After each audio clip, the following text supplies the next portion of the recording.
Bismillahirrahmanirrahim. Assalamualaikum warahmatullahi wabarakatuh. Waalaikumsalam warahmatullahi wabarakatuh.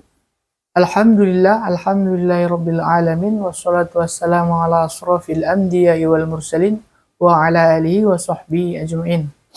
Bersyukur kita kepada Allah Subhanahu wa taala dengan mengucapkan alhamdulillahirabbil alamin dan bersolawat kita kepada Nabi Muhammad sallallahu alaihi wasallam dengan melafazkan Allahumma sholli ala Sayyidina Muhammad wa ala ali Sayyidina Muhammad.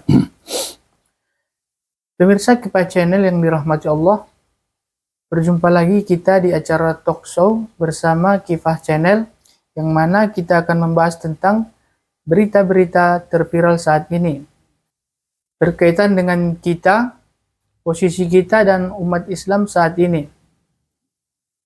Tema yang akan kita angkat pada pertemuan kali ini adalah awas produk haram bersertifikat halal. Untuk membahas tema kita pada pertemuan kali ini, sudah berhadir bersama kita Ustadz Syarifuddin Caniago. Assalamualaikum Ustadz. Waalaikumsalam. Bagaimana kabarnya Ustadz? Alhamdulillah baik. Alhamdulillah. Baru-baru ini Badan Penyelenggara Jaminan Produk Halal atau BPJPH bersama Badan Pengawas Obat dan Makanan atau BPOM menemukan 9 produk pangan olahan yang terdeteksi mengandung unsur babi atau porsin. Pertanyaannya Ustadz, Ya. Kenapa masih ditemukan produk-produk haram beredar di negeri ini Ustadz? Ya. Bismillahirrahmanirrahim. Assalamualaikum warahmatullahi wabarakatuh. Waalaikumsalam. Alhamdulillahirabbil alamin. Wassalatu wassalamu ala asrofil anbiya'i wal mursalin wa ala alihi wa sahbihi ajmain. Asyhadu an la ilaha illallah wahdahu la syarikalah wa asyhadu anna Muhammadan abduhu wa rasuluhu allazi la nabiyya ba'da. Ya, bertemu lagi kita di Kifah Talk Show ya. Tema yang akan kita bicarakan di kali ini tadi sudah disampaikan tentang masih ditemukannya produk-produk yang itu produk haram ya di tengah-tengah masyarakat. Seperti tadi itu disebutkan dia ada 9 produk ya yang ditemukan terindikasi dia masih ada mengandung zat dari babi ya. Dan di situ disebutkan dari 9 itu 7-nya itu sudah ada cap halalnya ya itu kan. Berarti sini ada 2 kemungkinan ya. Kenapa ada cap halal itu? Ada 2 kemungkinan. Kemungkinan yang pertama itu mereka sewaktu mereka menyerahkan sampel untuk diuji itu, ya mereka tidak buat ininya kan, tidak ada di situ konten apanya ini ya, dari babinya ini ya. Nah, tapi sesudah keluar badan jaminan halal tadi itu, baru mereka produk sebagaimana ininya mereka masukkan zat babinya ya. Itu yang pertama ya. Atau kemungkinan kedua ini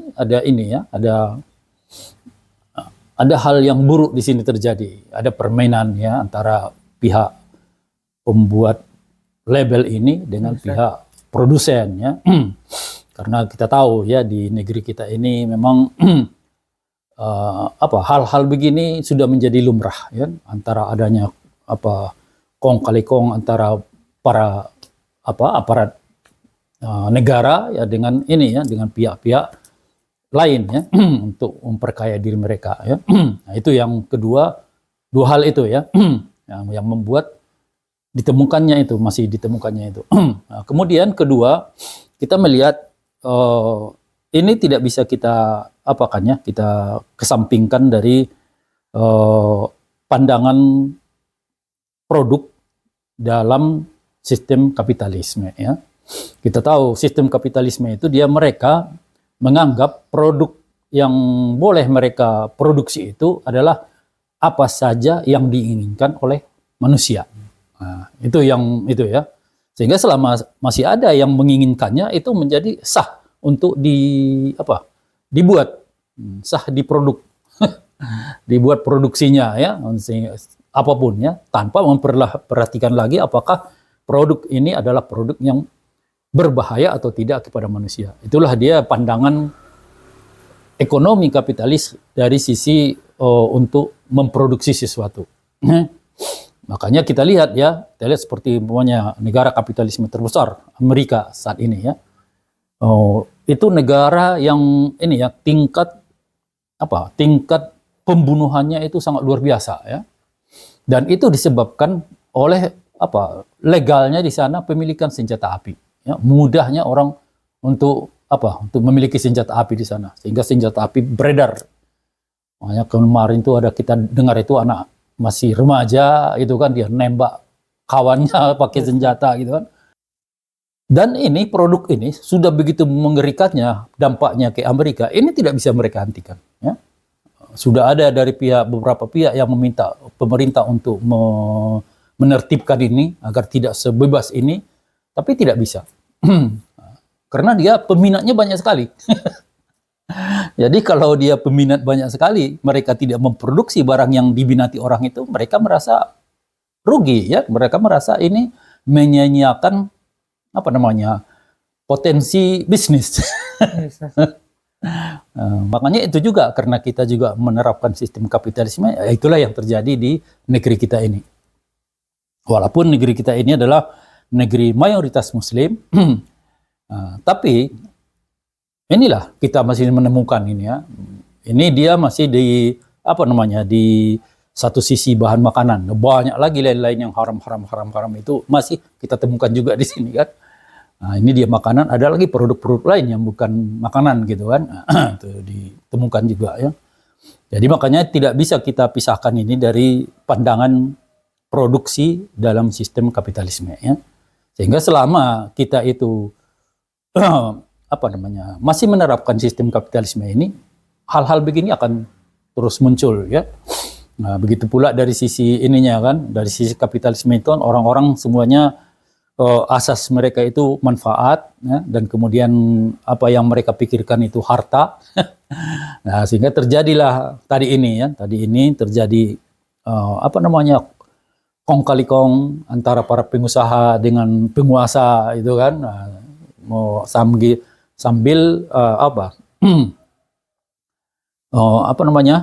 sama-sama menguntungkan bagi mereka ya. Penguasa ini untung karena dia dapat income, pengusaha itu untung karena produknya bisa terjual gitu kan. Dan yang dirugikan adalah masyarakat ya.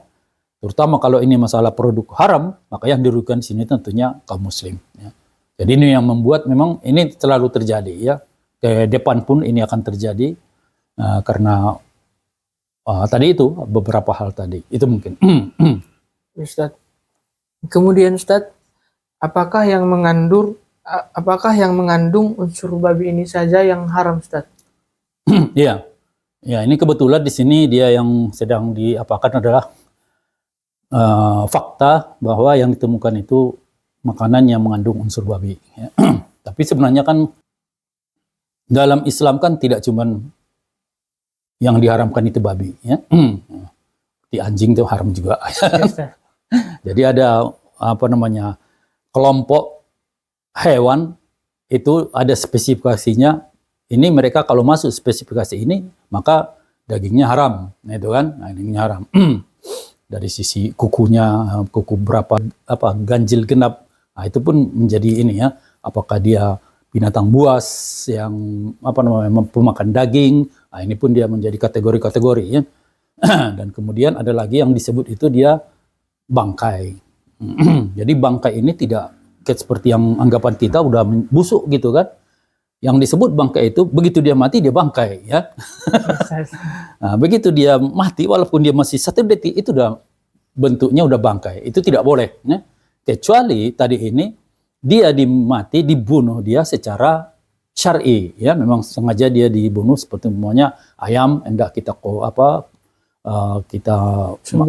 kita sembelih dengan ini walaupun dia sudah menjadi bangkai tadi itu karena dia sudah prosedurnya sudah memenuhi syarat, maka ini bukan lagi dianggap bangkai yang haram tadi itu ya. Seperti umpamanya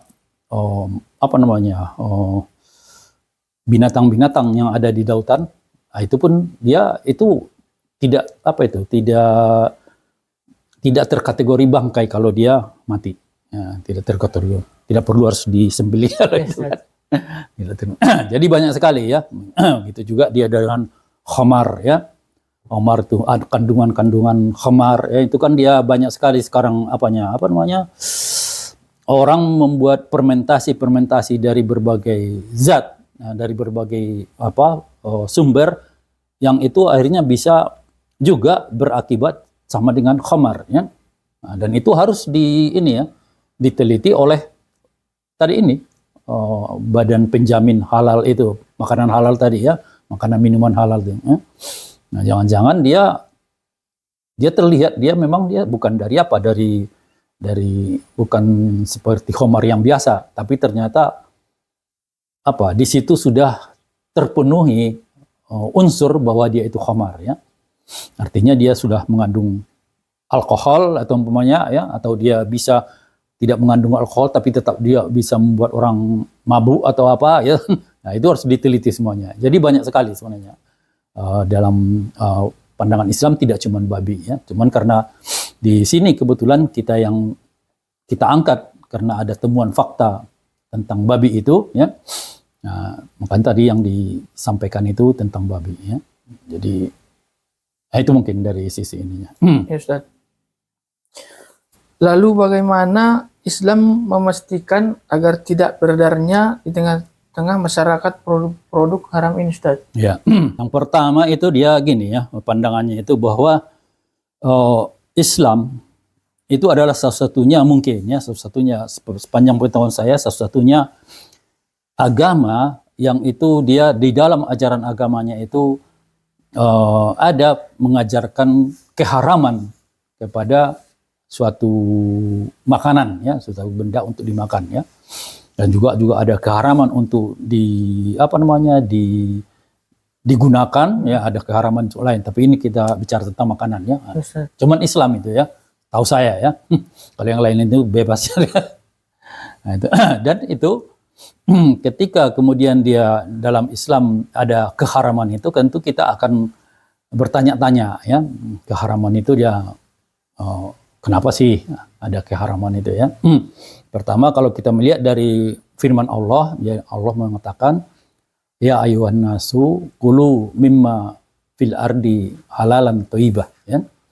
Jadi wahai manusia, makanlah apa-apa yang dari di bumi ini ya, dari bumi ini makanan yang halal dan thayyib ya, yang baik ya. Jadi dua sisi itu, halal dan thayyib ya. Jadi tidak cuma halal harus kita makan gitu. Jadi harus juga dia thayyib.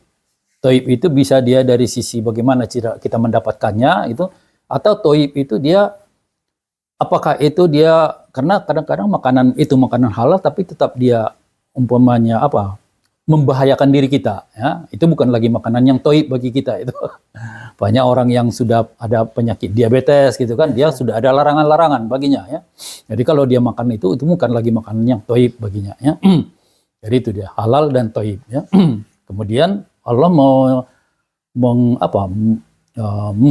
menyangkutkannya ini dengan perbuatan setan.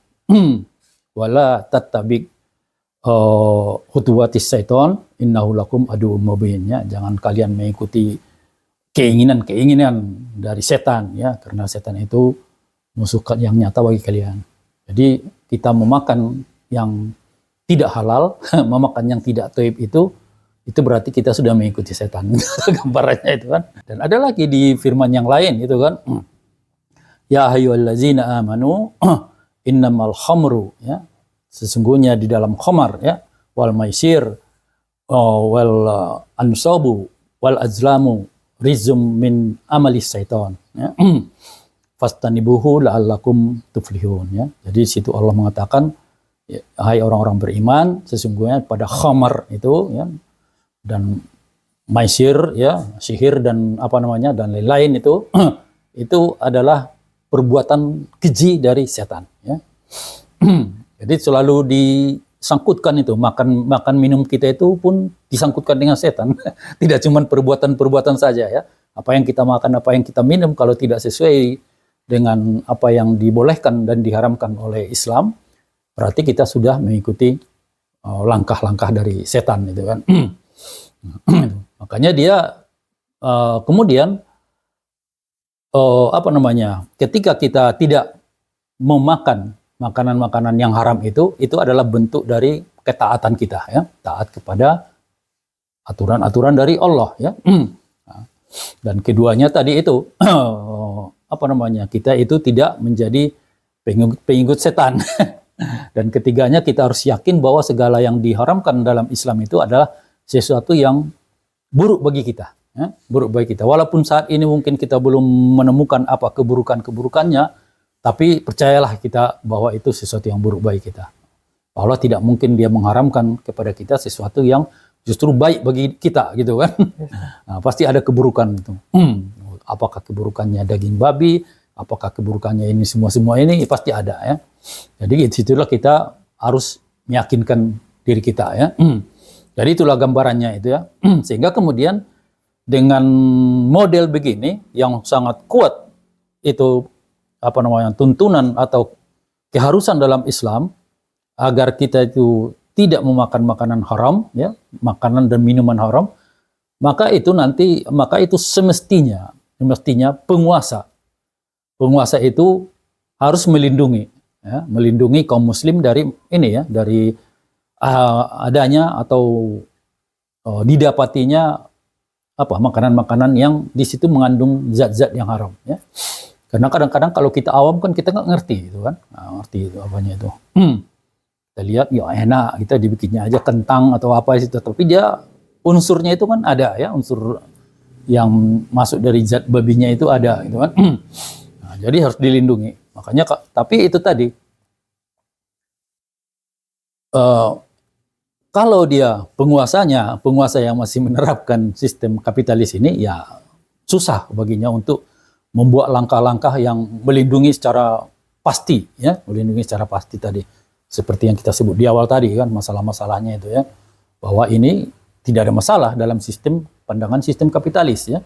Nah, sehingga kemudian nanti kalau dia yang bisa untuk menghilangkan produk-produk haram ini dari tengah-tengah kaum muslim itu adalah pemerintah yang memang dia menerapkan sistem Islam, ya. Nah, itulah yang kita kenal dengan bentuk negara yang seperti yang dicontohkan oleh Rasulullah, yaitu dia Daulah Islamiyah di Madinah yang kemudian sesudah wafatnya Rasulullah berganti menjadi namanya Daulah Khilafah, ya. Nah, itu dia negara yang menerapkan sistem Islam. Itu pasti akan tidak ada, ya, tidak akan ditemukan lagi produk-produk begitu. Kenapa? Karena berbeda dengan kapitalisme tadi, pandangan dalam ekonomi Islam tentang produksi itu adalah harus produksi berdasarkan kebutuhan, bukan keinginan, ya. Jadi mana yang sebenarnya kadang-kadang kan kita tidak bisa membedakan mana yang kita butuhkan, mana yang kita inginkan, ya. Jadi untuk membedakan itu adalah umpamanya A ini tidak bisa tidak kita punya, maka kita kesulitan hidup. Berarti ini sesuatu yang kita butuhkan, ya. Umpamanya kita beli B, ini tak ada pun nggak ada pengaruh sebenarnya sama kita, gitu kan. Berarti ini cuman keinginan ini, ya, cuman keinginannya. Ya. Seperti umpamanya orang dia lemarinya penuh pakaian, gitu kan. Padahal yang pakainya cuma 2, gitu. Nah, itu yang lebihnya itu udah hanya mengumbar keinginannya, dan banyak lagi masalah-masalah seperti sekarang, gitu kan. Apalagi sekarang itu dia iklan-iklan, ya, bertebaran, ya, sampai ke masyarakat melalui ini, ya. Semua barang di situ, sehingga kemudian muncul keinginan tak habis-habisnya muncul keinginan sampai bertengkar suami dengan istri, tiap hari datang paket. Padahal itu barang-barang yang tidak perlu sebenarnya, ya. Kadang-kadang nggak pernahnya digunakan, itu kan. Disimpan di dapur, simpan di apa, nggak pernah digunakan. Jadi itu, ya. Makanya Islam itu dia kebutuhan.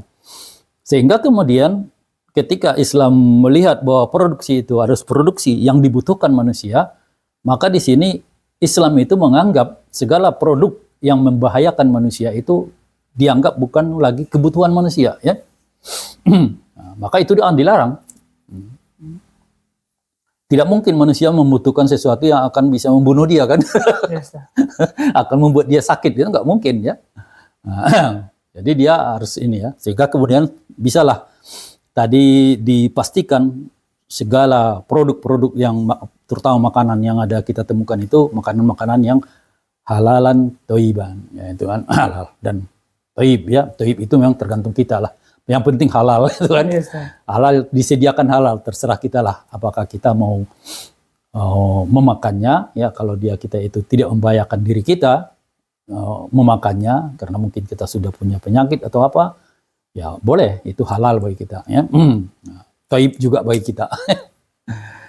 Ya itu, makanya kita lihat di sini ya, sudah bisa kita melihat suatu kepastian bahwa hanya kalau dia sistem ekonomi kapitalisme ini bisa kita ganti, rubah ya, sehingga dengan sistem Islam tentunya yang bisa kemudian benar-benar menjaga